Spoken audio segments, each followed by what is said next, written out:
अल्हम्दुलिल्लाह वस्सलातु वस्सलाम अला रसूलिल्लाह व अला आलिहि व सहबी अजमईन, अम्मा बाद। अस्सलामु अलैकुम व रहमतुल्लाहि व बरकातुहू।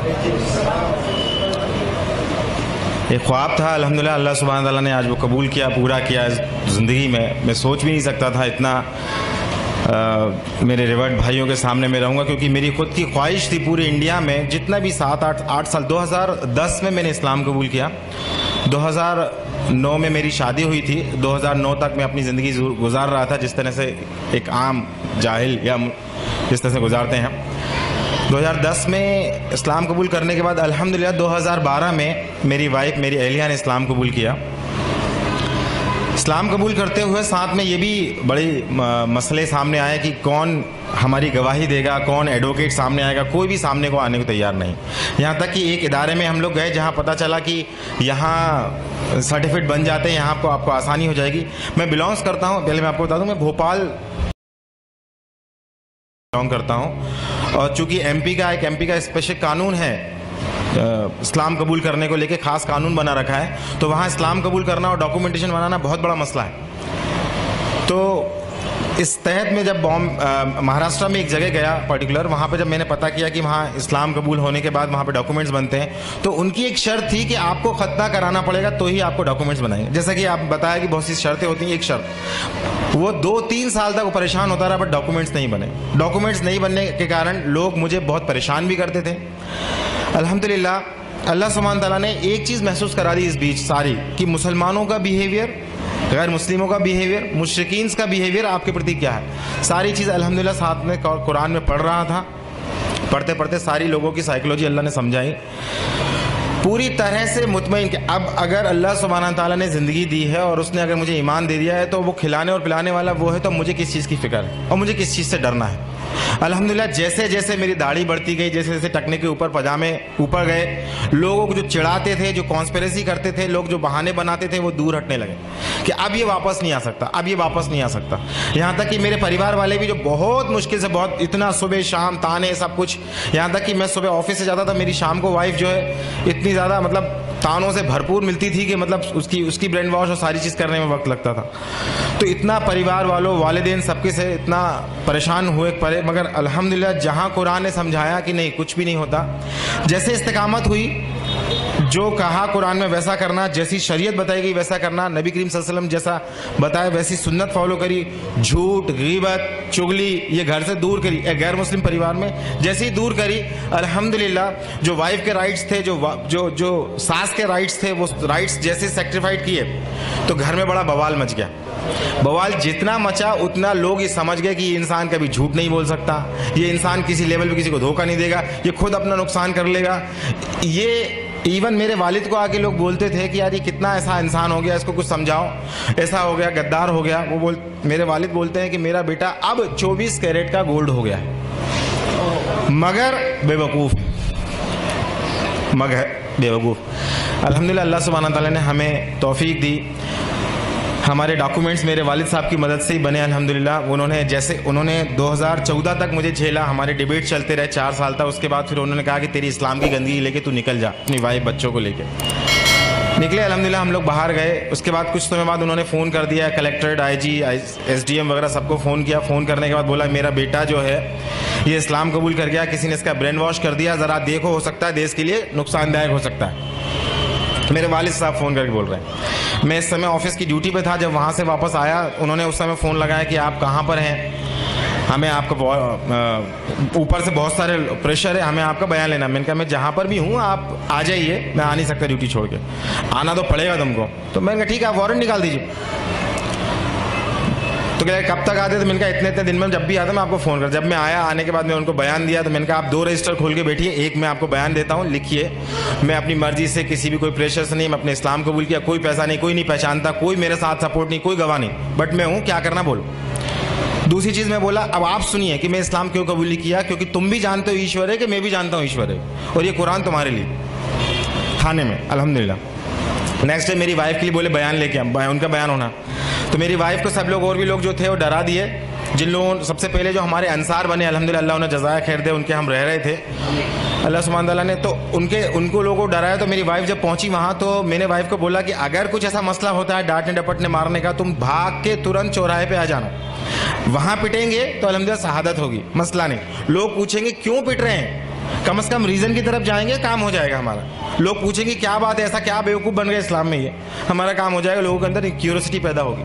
अल्हम्दुलिल्लाह वहाँ पे भी ये मंजर रहा कि एक पुलिस वाला बच्चों को संभाल रहा है, एक पुलिस वाला बाहर गेट पर रोक दिया सारों को रोकने के लिए, एक पुलिस वाला मोहब्बत से बयान ले रहा है। अल्हम्दुलिल्लाह अल्लाह का करना ये हुआ कि एक पुलिस वाला हमको बोलता है अब ये जो तुमने बयान लिया उसके IT रिपोर्ट डाल के तुम उसका IT से इन्फॉर्मेशन लेके, RTI के तहत पूरी इन्फॉर्मेशन ले लो, तुम्हारे डॉक्यूमेंट्स बनाने में काम आएगी। वहाँ से डॉक्यूमेंट्स मेरे अब्बा की मदद से चालू हुए बनना। अब तक मैं क्या सोच रहा था कि मेरे अब्बा की इज्जत, मेरे अम्मी की इज्जत, मेरे रिश्तेदारों की इज्जत, अल्लाह सुब्हान ताला यहाँ एक बात समझा दिया, सबसे ज़्यादा मोहब्बत तुम्हें अल्लाह से करनी है, उसके बाद तुम्हें सबसे करनी है। अगर तुमने उसके साथ किसी और से ज्यादा इमोशनल अटैच हुए, वहीं से तुम्हारी आजमाइश आएगी। तो ये चीज बड़ी मुश्किल से समझ में आई। जब तक मैं, मेरे अब्बा हैं, मेरी माँ हैं, इनके हुकूक हैं, इनके सारी चीजें हैं, ये सब चल रहा था, बेशक ये हुकूक है। इस्लाम कभी नहीं कहता रिश्ते तोड़ने को, बट वो बार बार रिश्ता तोड़ रहा है, रिश्ता तो तोड़ रहा है, शर्त रख रहा है। इस्लाम शर्त नहीं रख रहा। मैंने एक्सेप्ट किया, आप करना करो मत करो, मैं आपकी पूरी तरह खिदमत करूंगा, पर इस चीज को नहीं समझ रहे हो। तो एक इमोशंस, आज भी अगर इमोशन से ज़्यादा अगर हम लोग ज़्यादा तरजीह देते हैं, आज भी हम मुसलमान होने के बावजूद, तो अल्लाह सुब्हान ताला मुशरिकों के बारे में पहले ही फरमा चुका है कि ये लोग दुनिया पसंद होते हैं, ये लोग ख्वाहिश पसंद होते हैं, ये तो चाहते हैं तुम्हें, जब तक कि तुम्हें अपने उल्टे पैर ना फेर दें तुम्हारे पीछे से नहीं हटेंगे। फिर अल्हम्दुलिल्लाह इस्लाम एक्सेप्ट होने के बाद फिर लोगों को दावत तबलीग का काम चला, और इस बीच ये समझ में आया कि मुझे करना क्या है। फाइनली अल्हम्दुलिल्लाह मेरी जॉब चली गई 2015 में, अल्हम्दुलिल्लाह बोलता हूँ, क्योंकि बड़ा मुश्किल वो मुझे झेल रहे थे। उसके बाद उन्होंने कहा कि हम अपना, मैंने कहा सर क्यों चली गई जॉब, जरा मुझे बताएंगे। तो बोलते हैं हमारा एक डायमंड है वो चला गया, मगर हम मजबूर हैं।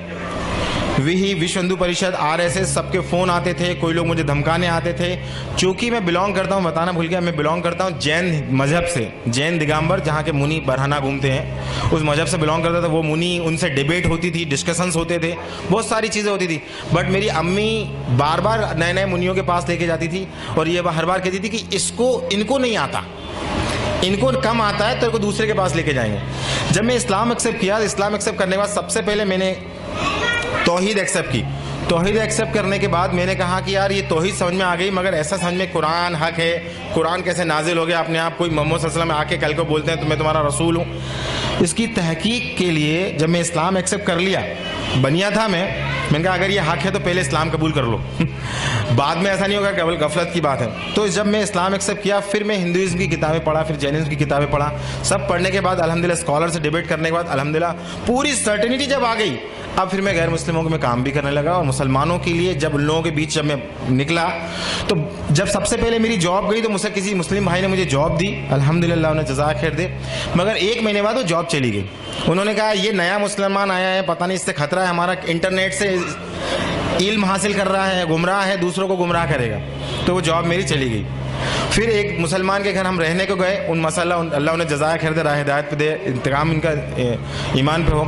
1-2 महीने बाद, 1 साल तक उन्होंने रखा। उसके बाद कहा कि तुम हमारे में से नहीं हो, तुम हमारी बात नहीं सुनते, हमारे साथ नहीं जाते, उठते बैठते, हमारे मिजाज नहीं मिल रहे, तुम खाली कर दो मकान भी खाली है। अल्हम्दुलिल्लाह लगातार अल्लाह सुब्हान ताला अपने दीन के हक होने, लोगों की जहनियत, और अगर जो अल्लाह का है जो अल्लाह का नहीं है, इस बारीक लाइन को वाज़े समझाता जा रहा था। तो मैं आज अपने सारे मुसलमान भाइयों को जो रिवर्ट है उनको मैं तो कुछ नसीहत है मेरी, जो तजुर्बे हूँ उनको मैं देना चाहता हूँ। सबसे पहली चीज़, किसी को भी ज़्यादा इमोशनली मोहब्बत मत कीजिए, चाहे वो शौहर हो, बीवी हो, माँ बाप हो। सबसे पहले अल्लाह, फिर उसके किस किस के हुकूक बताएं वो करिए। सेकंड चीज़, मेरे भाइयों मेरी बहनों, शैतान हमारे जहनों में बार बार ये बात दिखाता है, देखो ये मुसलमान कैसे हैं, हमें बताता है कि हमारे मुसलमान कितने बुरे हैं। तो हमारे जहनों में उनके बीच में गैप पैदा कर देता है, मुसलमानों की बुराइयां बता के और हमें अपना बेहतर बता के मुसलमानों और हमारे बीच में एक गैप पैदा कर देता है। तो इस गैप को हमें नहीं देखना है, इन बुराइयों को हमें नहीं देखना है। अल्लाह ने कहीं भी नहीं कहा इन बुराइयों को देखो तुम, अल्लाह ने कहा तुम अपने आप को इस्लाह करो, अपने आप को डेवलप करो, कुरान पढ़ो, इल्म करो और तकवा हासिल करो, वो मसूल होगा। तीसरी चीज़, हम इतना ज़्यादा परेशान हो चुके होते हैं मसाइल से, ज़माने के मसाइल से, लोगों की गाली से, लोगों के किनारा करने से। जो मुसलमान हमें मदद करते हैं, कल जब हम उन्हें इस्लाह की 4 बातें बताते हैं तो वो हमसे किनारा कर लेते हैं। इन सारे मसाइलों से हम इतना ज़्यादा परेशान हो चुके होते हैं, तो अल्टीमेटली बात ये आती है कि हम इनमें कूद के उनको इस्लाह करने की कोशिश करते हैं। तो मेरा मशवरा यहाँ ये है कि केवल और केवल कुरान पहले अपने, अल्लाह भी कुरान में फरमा रहा है कि बचाओ अपने आप को और अपने अहलो अहल को जहन्नुम की आग से। तो सबसे ज़्यादा मेहनत करें अपने बच्चों और अपने बीवी बच्चों पे। क्यों? क्योंकि मेरी अहलिया मुझसे पूछती है कि मुझसे कहती है कि मुझे फिक्र अपनी थी कि अपना हम जो कर रहे हैं ठीक है, मगर मुझे खौफ इस बात का है कि मेरा बेटा जहन्नुम ना चला जाए, मैं उसकी क्या तैयारी कर दूं, क्योंकि ये भी एक ऐसा मुसलमान बन जाएगा जिन मुसलमानों को देख रहा है। एक मुसलमान, एक होता है इस्लाम कल्चरल, जिसे हम सब आपस में जिंदगी गुजार रहे होते हैं, जिसमें रिवाज होते हैं, रीतियां होती हैं, ये कल्चरल इस्लाम जोन देता है। जहां उन्हें आसानी मिलने लगती है वो फिर से कल्चरल जोन में जाने लगते हैं। तो मेरा आपसे गुजारिश है, बहुत तजुर्बे की नसीहत मैं आपको रखना चाह रहा हूं कि कल्चरल इस्लाम को पहचानिए, ये इस्लाम नहीं है। जिन रीति रिवाजों को आज मुसलमान फॉलो कर रहे हैं वो इस्लाम नहीं है। इस्लाम वो है जो अल्लाह ने दिया, जिसका दीन मुकम्मल नबी सल्लल्लाहु अलैहि वसल्लम करके, उसी को पहचाना, उसी पे चलना, ये कंपैरिजन। और लास्ट में आपसे बोल रहा हूँ, मुसलमानों के लिए हमें क्या करना है? हमें करना अल्हम्दुलिल्लाह, हमारे जो मुस्लिम भाई हैं उनके लिए केवल कुरान की, खुद कुरान की तरबियत लें और उनको कुरान एक आयत सीखें, उनको एक आयत सिखाएं और सिखाएं, और अपने आप लोगों को, जो रिवर्स भाई हैं उनके लिए क्या बेहतर से बेहतर कर सकते हैं वो करें। आखिरी में बात थी कि हम, मेरा क्या ख्वाहिश है, अल्हम्दुलिल्लाह भोपाल से मैं चाह रहा था, अल्हम्दुलिल्लाह मैं भोपाल का रहने वाला हूँ, और चूंकि मसाइल वहाँ इतने ज़्यादा बढ़ गए, जॉब चली गई, किसी ने मुझे मशवरा दिया आप यहाँ पर आके करिए काम, अल्हम्दुलिल्लाह आपके लिए कोई मसला नहीं है। अल्लाह ने यहाँ पे प्रोफेसर की, डेक्कन कॉलेज फार्मास्यूटिकल प्रोफेसर की जॉब दिला दी, अल्लाह ने वेल सेटल घर कर दिया, हिजरत की बरकतें दिखाई, ईमान इतना बढ़ा है अल्लाह ने, अल्हम्दुलिल्लाह। तो मैं चाह रहा था कि कोई एक इदारा ऐसा होता जो केवल रिवर्स के लिए काम करता। कुछ इदारे हैं जो दावत के काम करते हैं, मगर दावत के बाद क्या, उनकी तरबियत का क्या, उनके मसाइल का क्या। तो मैं इवन हैदराबाद में भी 2-2.5 महीने में सोच रहा था, ढूंढ रहा था कि कहीं कुछ ऐसा हो।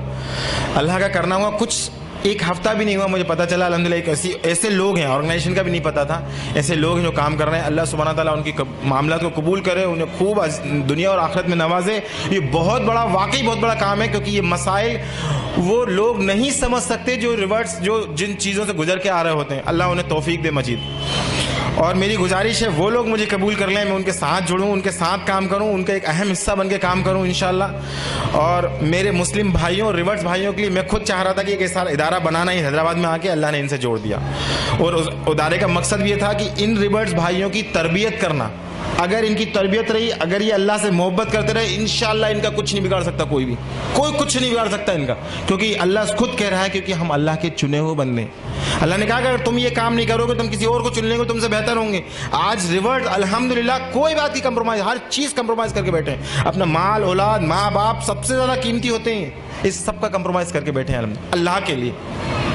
और आज मैं उनको भी एक खौफ वाली बात बता रहा हूँ रिवर्ट्स के लिए, कि अगर वो मुस्लिम कल्चर में आ गए, मतलब एक रीति रिवाजों में फंस गए, अगर इसको बुरा लग रहा है, उसको बुरा लग रहा है, इसको बुरा लग रहा है, अल्लाह की परवाह नहीं कर रहे, तो वो भी वैसे ही हो जाएंगे जिसको अल्लाह ने कहा कि इनको हटा के नई कौम लेके आऊंगा। तो मेरे भाइयों, खूब इल्म हासिल करें, केवल अल्लाह को राजी करने की बात करें। व आखिर दावाना अल्हम्दुलिल्लाहि रब्बिल आलमीन। अस्सलामु अलैकुम रहमतुल्लाह।